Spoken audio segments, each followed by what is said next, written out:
Una reforma tributaria puede tener varios objetivos, digamos. En el caso de esta tenía dos fundamentalmente,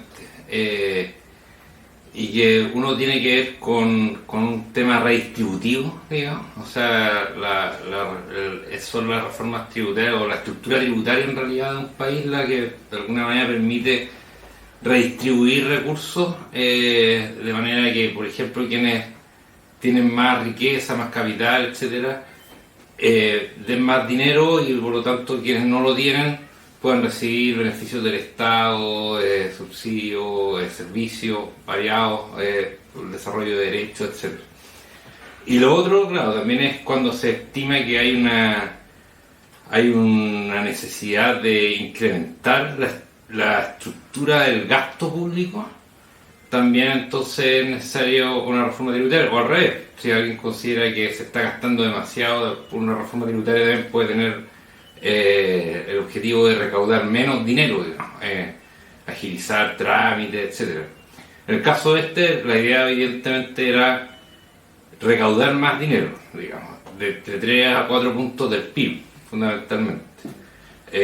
Significa que para el programa que tiene el gobierno actual, que implica una serie de reformas, muchas de ellas con aumento de gasto permanente, esto se tenía que financiar con ingresos permanentes, porque eso fundamentalmente se hace a través de impuestos. Bueno, un poco siguiendo la misma idea anterior, estos dos objetivos, por una parte, se abordara la necesidad entonces de contar con una estructura tributaria que efectivamente permita mayor equidad de alguna forma en los ingresos, y fundamentalmente a partir de ciertos niveles de redistribución que permita, por ejemplo, fortalecer las áreas públicas en general, en temas de educación, de salud, que están todavía, pensiones, ¿cierto? Que todavía están débiles respecto a sus contrapartes privadas. Entonces eso por una parte, y eso se le hace ya más difícil al gobierno de alguna manera cumplir un poco con su programa de mayor justicia, por decir así. Pero por el otro lado, donde se le hace más difícil todavía es poder cumplir con una serie de medidas que tenían que ver con garantizar ciertos derechos sociales y que implicaban, insisto, costos importantes, digamos, todavía implican, y evidentemente, o sea, sin sacar adelante la reforma se le va a hacer muy difícil poder cumplir con ese tipo de programas. Todavía puede sacarla, digamos, pero está claro que no la va a poder sacar en los mismos términos que la diseñó originalmente. Lo que plantea el gobierno es que va a volver a hacer como el camino de diálogo prelegislativo y ver entonces qué elementos habría que modificar para finalmente tener una propuesta que en este caso tenga más posibilidades de ser aprobada, al menos en su día legislativa, porque después viene todo el tema de las indicaciones, etcétera, pero ya fue rechazada incluso para discusión, digamos.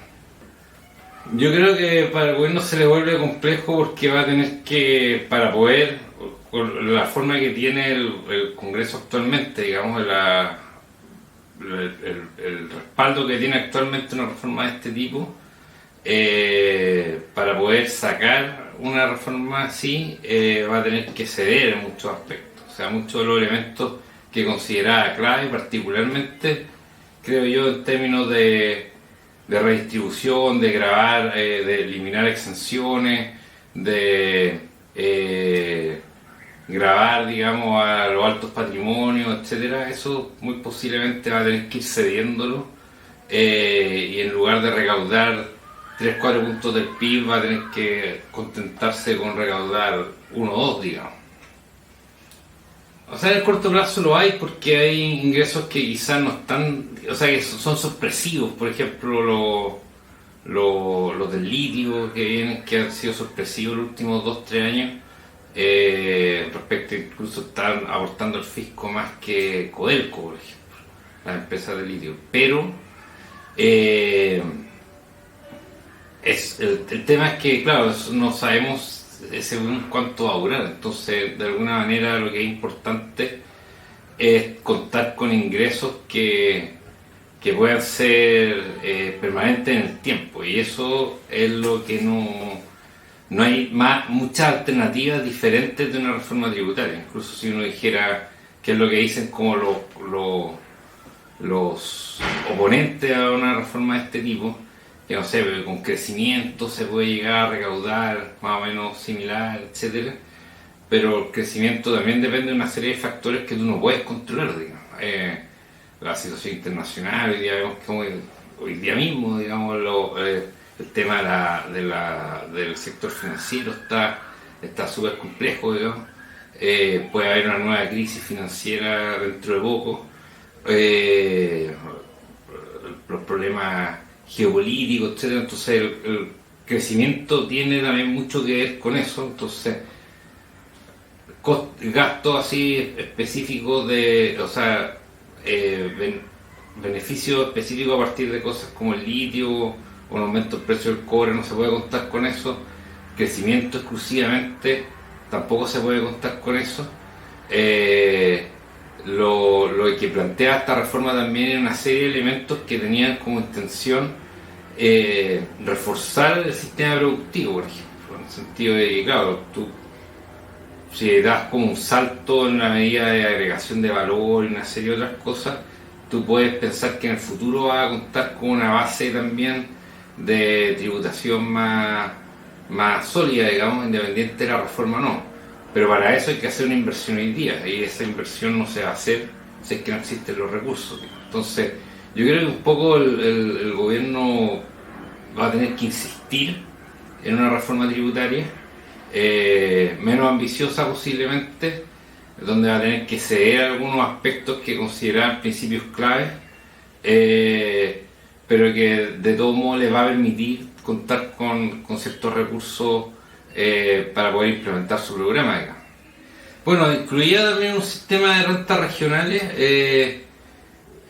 que tengo la esperanza de alguna manera que eso sea de las cosas que motivaba cierto acuerdo, digamos. El tema después cómo eso se redistribuye, eso puede que sea más complejo, porque evidentemente digamos, los grupos políticos también tratan de mantener control también sobre el flujo de esos recursos, digamos. Pero el principio de alguna manera de que haya una parte de la recaudación que vaya directo a las regiones, digamos,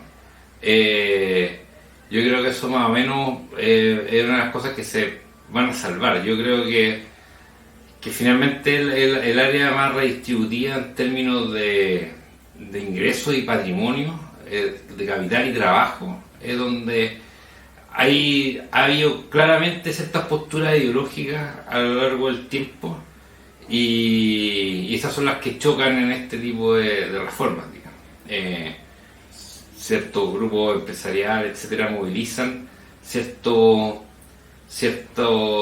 discursos, etcétera, que hacen que y alinean además muy fácilmente a una serie de parlamentarios, ya no solo en la derecha, sino también en otros sectores. Eso también es importante tenerlo en cuenta, digamos. Entonces se vuelve más complejo sin lo que está apelando el gobierno de alguna manera es volver a ganar legitimidad social para plantear una reforma que de alguna manera pueda hacer frente a una posición que ideológicamente siempre va a tener una reforma de este tipo, que afecta no solo intereses específicos, sino también una forma de entender el funcionamiento del Estado y la relación entre Estado y mercado, que para ciertos sectores de la sociedad son considerados como motivo del éxito del país en los últimos 40 años. El mundo parlamentario, por ejemplo, muchas veces quien es capaz de llevar recursos a su región a través de las negociaciones, etc. Entonces, si es que hay un flujo directo, digamos, eso disminuye de alguna manera el poder que puede tener un parlamentario específico en hacer esta mediación de alguna forma. Entonces ese es un aspecto que quizás tenga cierto rechazo en el Congreso.